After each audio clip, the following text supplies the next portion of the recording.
Greetings, Butterfly Tribe. Welcome to Daily Dose of Truth, which will be coming from Romans, the 4th chapter, starting at verse 17.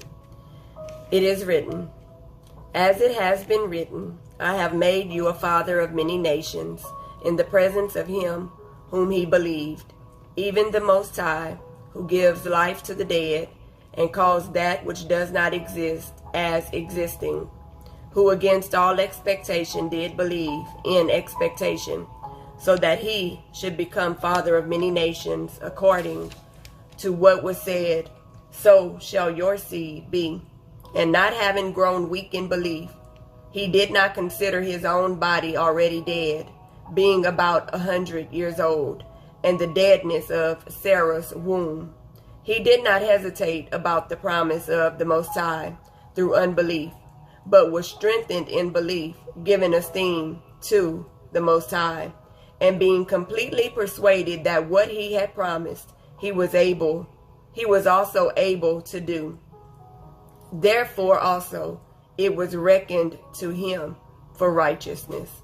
May Yahuwah add a blessing to the readers, hearers, and doers of his set apart word. Here we are seeing Abraham referenced. When Abraham was almost 100 years old, Abraham had been given a promise of his promised seed when he was about 85 years old. Abraham took matters and listened to the advice of his wife, and took his maidservant and conceived with her, and therefore Ishmael came to be. But Ishmael was not the promise that the Most High had given to Abraham. The promise that was given to Abraham had certain circumstances and factors that had to take place. That promised seed had to come from Sarah's womb.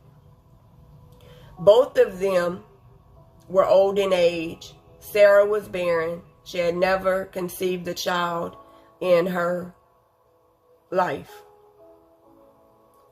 So they had to believe against all belief, against all expectation, against every sign that went against what the promise was.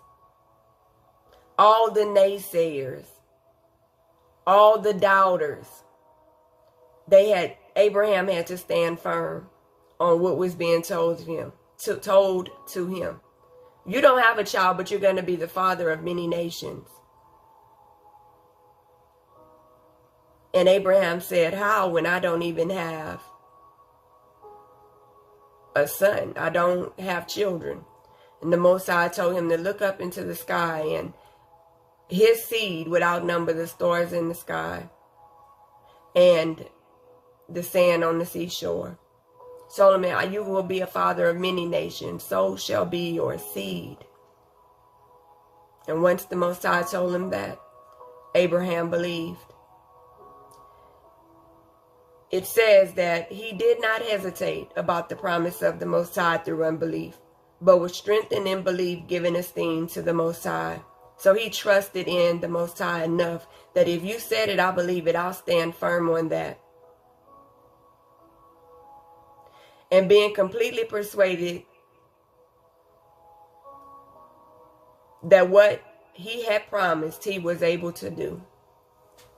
What the Most High has promised you, he's able to do. There is nothing impossible for him.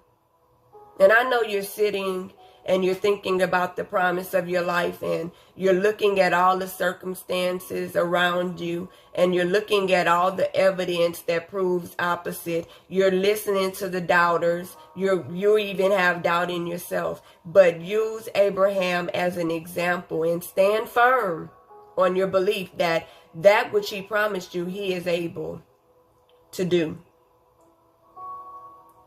Therefore, also it was considered or reckoned to him for righteousness. That belief of going against all the odds, against what everything was saying, through all that belief, it was reckoned to Abraham for righteousness. I know it doesn't look like it. I know it doesn't sound like it, but it shall be. Whatever the Most High has promised you, it's coming. He's able to do just what he said. Stand firm, knowing that he is able to call that which does not exist as existing. If he chose to, he could pull it out of thin air and present it to you gift wrapped in a package right now. But there are certain circumstances and factors that play into what he has promised you. And all of it has to align and fall in place. And at the appointed time, you shall have that which you were promised. He's able. Hope you've enjoyed today's Daily Dose of Truth.